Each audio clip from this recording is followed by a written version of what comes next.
Hello everyone, welcome back to my channel Commerce Beginners. I am Preeti Varman, Faculty of Commerce. In this video, I am going to discuss Introduction of Forms of Business Organization for Class 11 Business Study Chapter 2. Forms of Business Organizations. That means कितने प्रकार से business किया जाता है। Business organisation के कितने रूप हो सकते हैं। बिजनेस को करने के 5 वेज हो सकते हैं as you can see here. First is sole proprietorship, second is partnership, third is Hindu undivided family, fourth is cooperative society and fifth is company.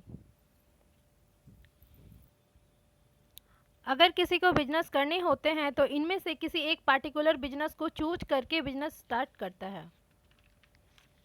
But किन बेसिस पे चूज करता है कि मुझे सोल प्रोप्राइटरशिप करनी है या कोऑपरेटिव सोसाइटी करनी है या पार्टनरशिप करनी है या कंपनी करनी है या हिंदू अनडिवाइडेड फैमिली की तरफ जाना है।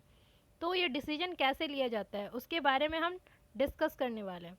सो एक एक करके सबके प्लस माइनस देख लेते हैं, उसके बाद will be taking decision for that particular thing. But ये वीडियो सिर्फ इंट्रोडक्टरी है।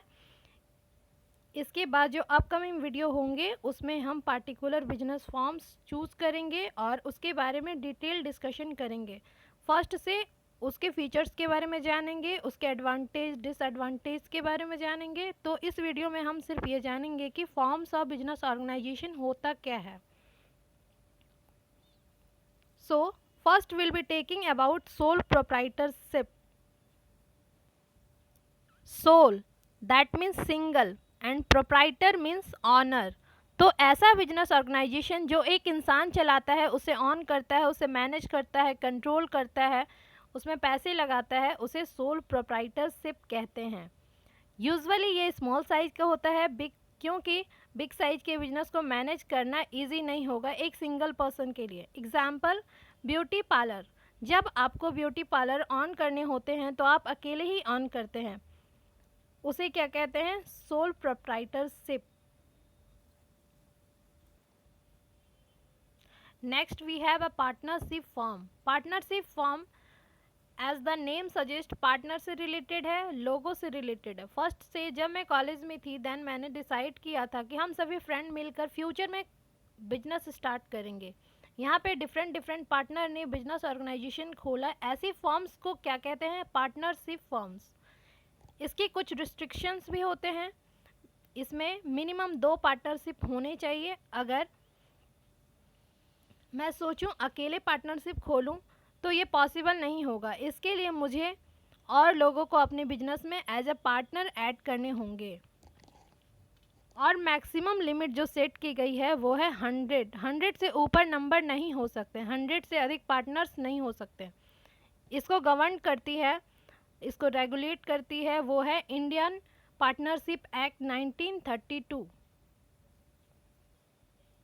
Next we have Hindu undivided family. ऐसा बिजनेस जो घर के सारे फैमिली मिलकर करते हैं। This is a kind of family business. ये one of the oldest form है। इसके लिए गवर्नमेंट ऑफ इंडिया ने कोई एक्ट पास नहीं किया है। इसको आज भी हिंदूज के लॉ के द्वारा ही गवर्न किया जाता है, उनके पर्सनल लॉज के द्वारा ही उस बिजनेस को रेगुलेट किया जाता है।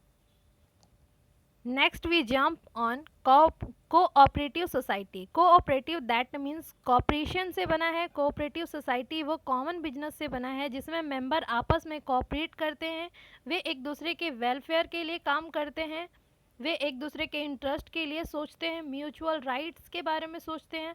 ऐसे फॉर्म्स ऑफ बिजनेस ऑर्गेनाइजेशन जो सबको साथ में लेकर चले, जो मेंबर्स की भलाई के लिए ही एग्जिस्टेंस में आई हो, उसे कोऑपरेटिव सोसाइटी कहते हैं। Last we have company. Company का मतलब होता है उसकी सेपरेट लीगल एंटिटी। दुनिया की नज़र में उसकी अलग आइडेंटिटी होती है। फॉर एग्जाम्पल एक कंपनी है और एक पर्सन है तो लॉज दोनों को अलग अलग कंसीडर करेगी। कंपनी को एक पर्सन की तरह ही कंसीडर किया जाएगा। ऑब्वियसली नेचुरल ह्यूमन बीइंग तो नहीं है, तो तो इसे हमें कोई नाम देना होगा, इसलिए उसे आर्टिफिशियल पर्सन कहते हैं। अब इसका फ़ायदा क्या होता है? सेपरेट एंटिटी होने का। यूजुअली जब हम कोई बिजनेस ओपन करते हैं तो कंपनी अपने नाम पर एसेट्स और लाइबिलिटीज़ होल्ड कर सकता है। वो क्योंकि लॉज में उसकी एग्जिस्टेंस सेपरेट है, as a result of which उसको अलग नज़रों से अलग पर्सन की तरह देखा जाएगा। इसको गवर्न करने के लिए पहले कंपनीज एक्ट 1956 लाई गई, अब इसको रिप्लेस करके गवर्निंग अथॉरिटीज़ के द्वारा कंपनी एक्ट 2013 लाया गया। Now, thought of the day. Education is not the learning of facts, but the training of the mind to think. If you like my video, then please like, subscribe and share my channel. Thank you for watching this video.